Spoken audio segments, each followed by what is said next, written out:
Greetings to those who watch below. Before I start this video off, I'd like to give a massive shout out and a thank you to those who dwell below. They are Ghost City Shelton, Lefty Kim, Lisa Watts and Steffi Ray. Thank you guys so much for the support that you give me. If you'd like to join them and have shout outs at the start of every video, make sure to check out the link in the description box below. So many of us love to go hiking. It gives you a chance to reflect, connect with nature, and just get away from the daily bustle of our lives. However, those peaceful walks can sometimes get very, very creepy. My girlfriend and I went for a night hike by SilentHernandez. A few months back, my girlfriend and I were bored hanging around the house and spontaneously decided to go out for a hike. We don't go hiking often, but the idea appealed to both of us, and even though there was only about half an hour left of light, we figured we had time enough to go enjoy a hike before it got too dark. We quickly filled up our water bottles and put on the best walking shoes we had, and were out the door, driving up into the mountains. Around my area there are many hiking trails, with the variety of trails increasing as you go up into the mountains. We tended to stay around the base of the mountains in the occasional case of us hiking, where most people would still be walking, but we wanted to change things up and progressed further up the mountain road to a trail a friend of mine had mentioned. We kept in mind our time and figured that we could hike for a bit and simply enjoy the new environment for us and finish up before it was too late. We arrived at the trailhead and see that there were no cars left along the road where the trail commences, but didn't think much of it due to the time. We still had a good 45 minutes until dark, so we continued on. We started walking down a fairly steep hill that then recoups the elevation at the bottom with an equally steep hill that you have to ascend. We reach the top, and then it's smooth sailing from there. We see a lone coyote off of the trails a way off, and some rabbits, and I made a quip about how those rabbits might need to be careful with that coyote lurking round. She playfully hit me for that one. Approximately less than a mile into the trail, we see a large fallen tree that made a bridge over a dried riverbed, and decided to take a rest, climb around on it, and take pictures. We're there for about 10 minutes, and then resume hiking. We continue on the trail for a short distance, until she hears a rustle in the trees behind us. We stop, mildly spooked, due to the assumed size of whatever made that rustling, but continue on, only briefly, before she decides she's done, and then we need to head back. It's twilight now, so I agree with her, and we turn around to head back to the car. When we made it back to the fallen tree, my shoe had come untied, so I used the trunk to fix my loose laces, and looked behind us for the first time on the hike. Which is uncharacteristic for me, but hey, I was having fun, so why be paranoid? I see a person, dressed entirely in black, with their hood on, that was a significant distance behind us, walking at a slow, even pace. It wasn't something out of the ordinary, so what if they were wearing black with their hood on? I wear black most of the time and it's cold out. I shouldn't make assumptions. This does trigger me to be more alert, however, and I inform my girlfriend of this person's presence. It's now dusk. We continue on at an intentionally faster pace and go through a winding section of the trail, and I lose sight of the person. When we come around the final bend of the section, I figure they're far behind us and that there's nothing to worry about. Sooner than later, the person is behind us again, but much closer, probably 50 feet in comparison to 100 feet before. We'd increased our speed, so this alarmed us. We briskly walk around another bend, and as soon as we come to it, we book it. It seemed to be a natural reaction on both our parts, as we just started running without a word. We are nearing the trailhead now, with only the hills to deal with. We catch our breaths for a moment, and I turn around again. I see the person seemingly halt a sprint upon noticing me looking back, as if they were trying to uphold the illusion of simply walking. At this point I shout "Go!" and we sprint down the hill. What little light was left struggled to make its way through the dense trees surrounding us, and the steep hill proved challenging to run down without a clear path to be seen. We both stumbled down the hill, almost falling multiple times and slamming our feet onto rocks and loose brush, but we didn't fall, and we didn't look behind us. We made it to the bottom, but must continue up the initial hill, and then we will have made it out. We persevere up the incline and make it back to our car. I briefly breathe in relief as I start my car, heart pounding and adrenaline racing. As I reverse onto the road, the person emerges at the trailhead, apparently breathing heavily. We finally get a glimpse of him. His hood had fallen off his head, exposing his pale complexion and dead eyes that were only illuminated by a single lantern at the start of the trail. He was holding something in his hand, but it was too dark to see, and I wasn't interested in sticking around to make out the object. I shift into drive and accelerate as fast as my car could muster, leaving him behind in the dust of the empty side of the road.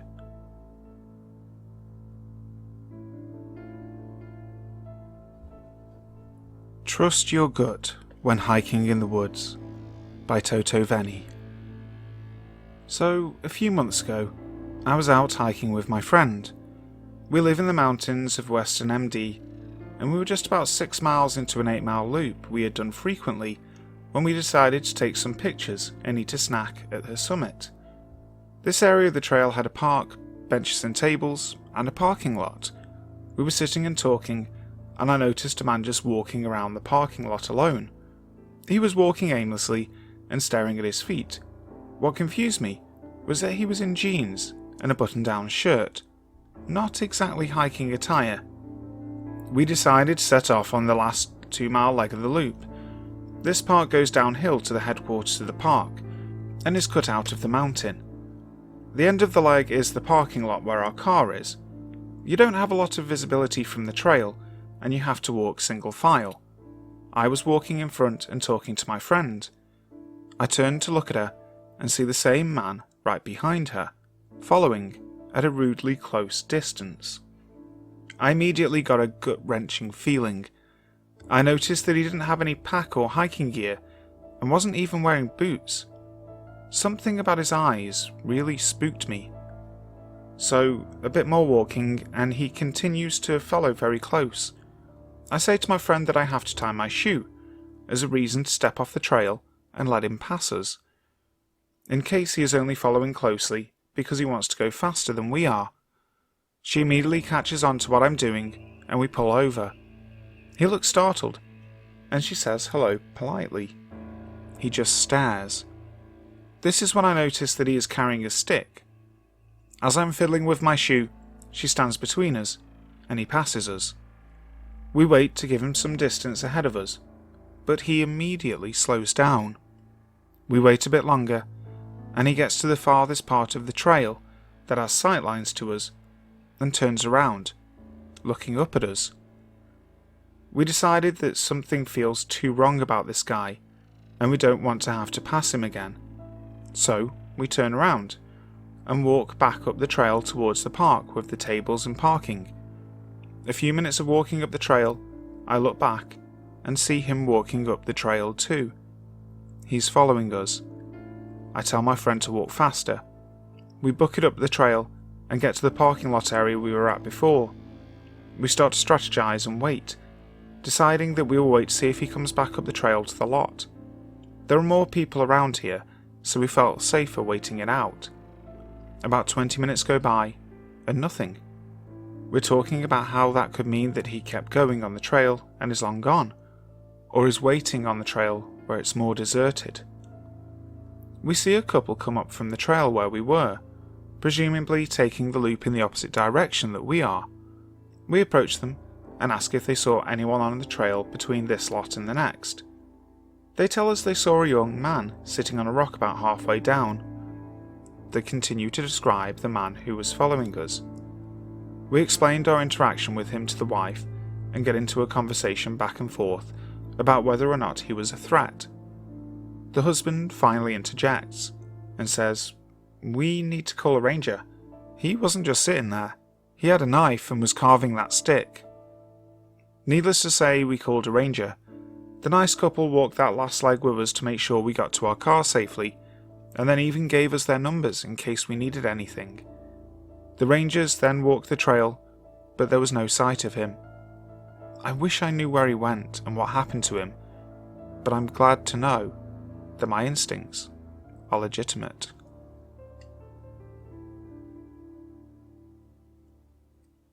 Weird encounter while camping and hiking by stooduponce. So it's the summer of 2013. I'm 21 and just finished my junior year in college. The second week of August, a group of my friends and I go on an 8-day camping trip. There's 7 of us in total, 4 guys and 3 girls. We're camping in a semi-remote campground in the White Mountains of NH. There was a large campground, but very few other campers there. There were a few filled sites near the front of the campground, but we purposefully requested a site off in the back corner. We were completely by ourselves. During the trip we planned a whitewater rafting trip for one of the days. We were hiking Mount Washington towards the end of the trip, and thought maybe we'd do 1 or 2 smaller hikes, with 1 or 2 days of just chilling by the lake at the campground. We also planned on doing plenty of drinking during the evenings. The first couple of days of the trip are fantastic. Whitewater rafting was a blast. Everything's going great. So it's the evening of our 3rd day. We have a roaring fire going. We're all just hanging out at the campsite, drinking and fucking around. It's around 9:30 when a dishevelled looking man walks past our site. His clothes are kinda torn, messy tangled hair, all that. He looks maybe in his mid-40s. This isn't weird though. We all just think it's another camper doing a late evening stroll around the campground. About an hour and a half later, we see the same man walk past our site in the same direction. This time he's walking slower, almost with a limp. We're all pretty drunk at this point. I think one of us might have yelled something out to him, but he just ignores us and keeps walking. Mildly strange, but still it's probably just someone who wanted to take a long walk. We wrap up the night at about 1:30, the fire's dying down, and we head back to our tents. I usually love sleeping while camping. I usually find it to be extremely peaceful, but for some reason I was having trouble sleeping this night. I get up to take a piss in the woods, and when I do, I see a faint light, maybe about 50 to 75 yards ahead of me in the woods. It looks like a dim flashlight or something similar. I decide I want to investigate. I go back to the tent. One of my other buddies is still awake, so I tell him about it. We get up to investigate, and when we do, the light is no longer on.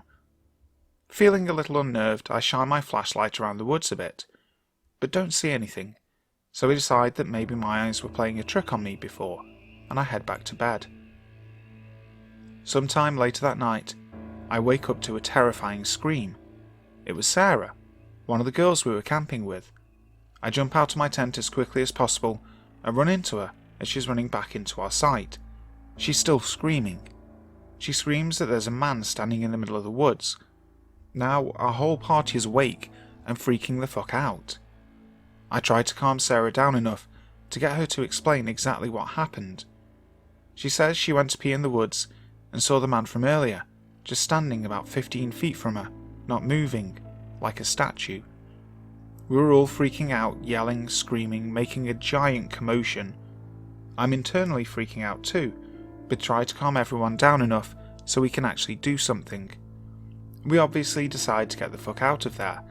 We frantically take down our tents, basically just ripping the poles out and throwing everything into the back of our cars. Then we sped out of there. It's around 4 AM. We're in 2 separate cars, and decide to just drive away from the campsite and try to clear our heads. Eventually, around 5:30, we find a small diner that's open, and decide to head in for some breakfast. We all have different theories about what the hell just happened. Some of us think we just ran into a homeless guy who was camping out in the woods and was surprised by us. Some of the girls think maybe he was purposefully stalking us. Either way, obviously none of us are comfortable staying at that campground again. I head back to the front desk of the campground with 2 of the other guys. We explain what happened, and the guys at the front desk actually seem to believe us, but said there was definitely no other campers currently that fit the description of that guy. They were insanely nice about it, and actually refunded most of the remainder of our stay, which astonished me. As a group, we decided that fuck it, we weren't letting one freaky guy ruin our trip. We find another campground a good ways away to stay in. Fast forward 2 days, we're hiking Mount Washington. We get up real early and get to the mountain around 7:30 to start hiking up. We're a little over halfway up the mountain when we see the very same guy hiking down. This time he looks much better. His hair isn't crazy, his hiking clothes are relatively clean. We're all just frozen. A few of us let out a surprised scream. He just strolls past us with this massive grin. Luckily, there are enough hikers nearby. We decide to continue hiking up anyways, since he is headed in the opposite direction, and hope we just never encounter him again. We did finish the hike, and luckily didn't see him. After that, we did decide to cut the trip short a couple of days. Looking back on it, we've all come to the conclusion we were likely being stalked in some way. If it was just some homeless guy in the woods near the campground, what the hell is he doing hiking down Mount Washington a couple of days later? It was a pretty unnerving and bizarre experience, for sure.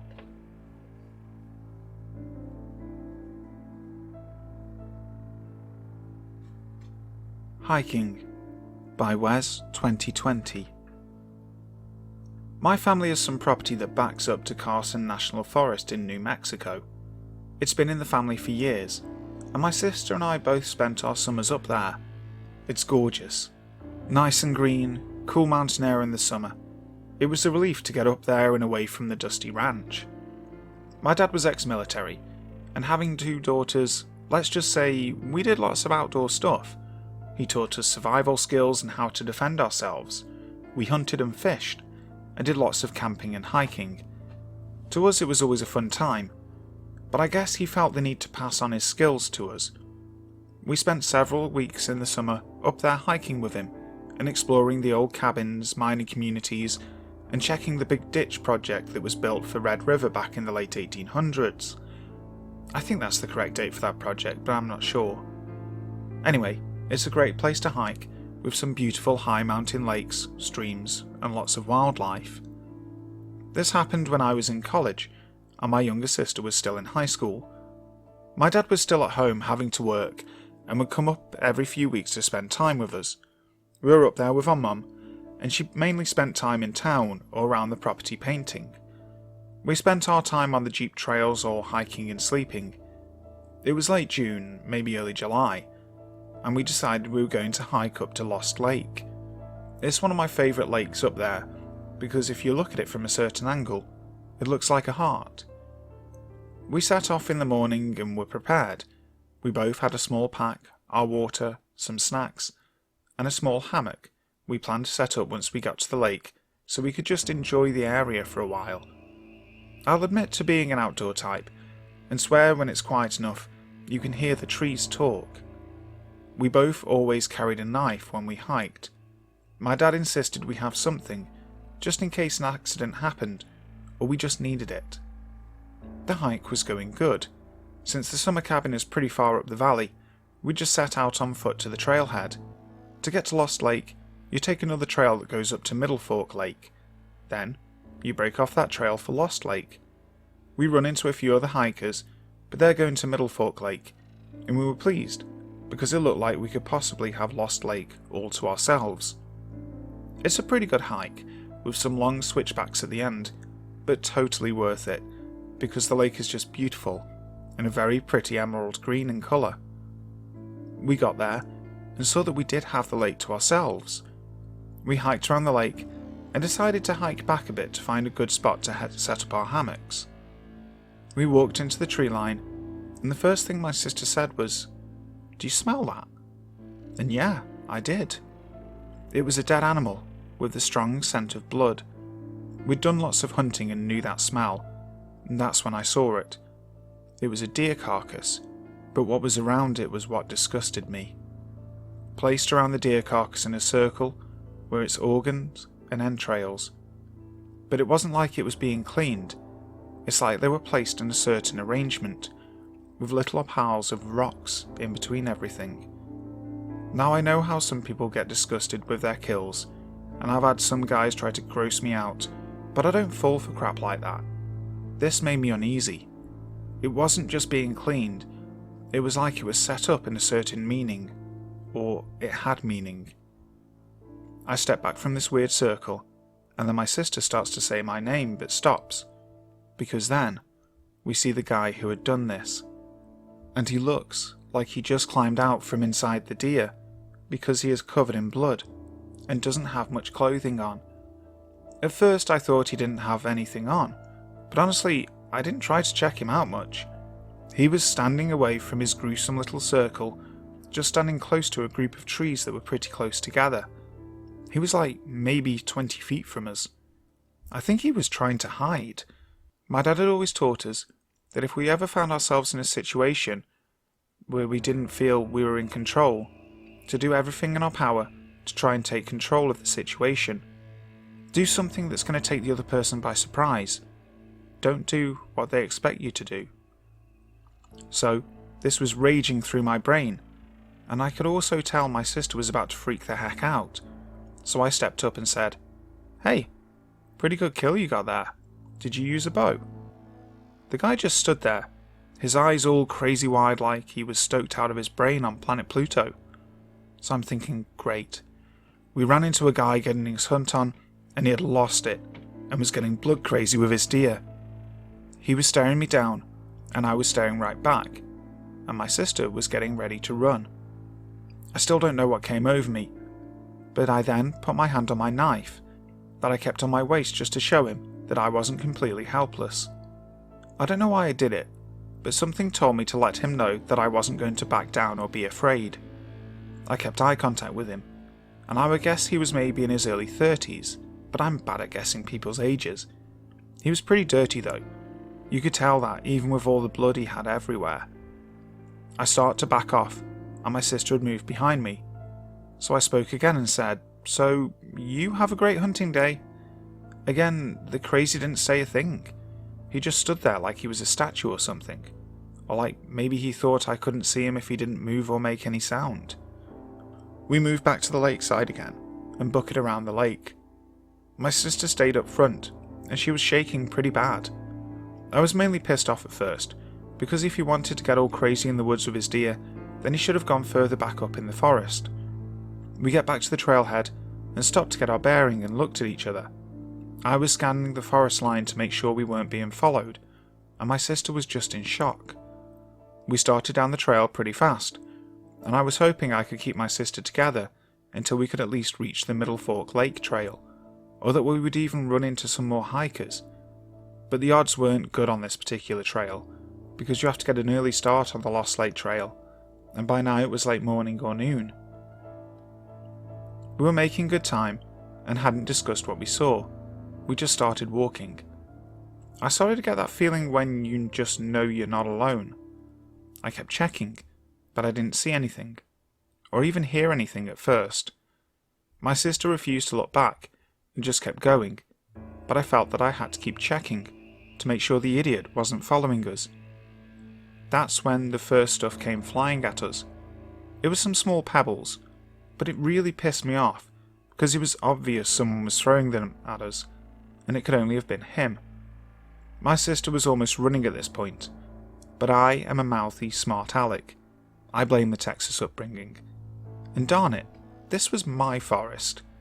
I had grown up here, and these were my lakes, my trails, and I wasn't about to let some crazy dude ruin it for me. I started yelling back that he needed to go back to his deer and leave us alone. At this point my sister's telling me to shut up and just come on. And I'm thinking, no way. This guy's just trying to scare us. The pebbles stopped, and then we started hearing barking and growling noises. My sister said, "Now he's growling at us?" And I just told her to get on down the trail and ignore it. He was behind us pretty much the whole way, growling and making these barking noises every once in a while, but I never caught a glimpse of him. Once we got to where the trail joined in with the Middle Fork Trail, he seemed to back off. I never caught sight of him behind us, but I could hear him, and I just knew he was there. We started down the rest of the trail. My sister refused to stop or look behind her, so I kept checking every so often. We didn't hear or see anything. We started to discuss what had happened, and she felt like he was very sinister, and felt like we had been in a dangerous situation. I thought like he was just getting his kicks out scaring two girls. I mean, he had to have heard us coming around the lake. We weren't being quiet. It was the opposite, because there are black bears up there, and we would always be pretty loud while hiking, hoping to scare off any bear in the area so we wouldn't come up on one. To this day, she still thinks he was sinister. We told our parents, and my dad didn't like what he heard. He did teach us some more close defense skills after that day, and forbid us from ever hiking alone or just the two of us again. We didn't hike up that trail for several years with anyone. It freaked my sister out, and I just didn't like remembering a time I was scared in the forest that I considered my own. I didn't know it at the time, but after we had gotten back to the house and told my mom, she had called some neighbours, and a few of the men hiked up the next day to check things out. They did find the deer carcass and some empty hiking packs, like what day hikers use, but they were empty. They also found a rustic campsite further back in the woods that had been cleared out as well. Thank you so much for listening to today's video. I really hope you enjoyed it. If you have a story that you'd like to share, feel free to send me an email. I've popped it down in the description box. Also like, share, comment and subscribe to the channel. You know, all those good things. And if you do subscribe, hit the notification bell. That way you'll know when the next video comes out. So, until next time, sleep tight.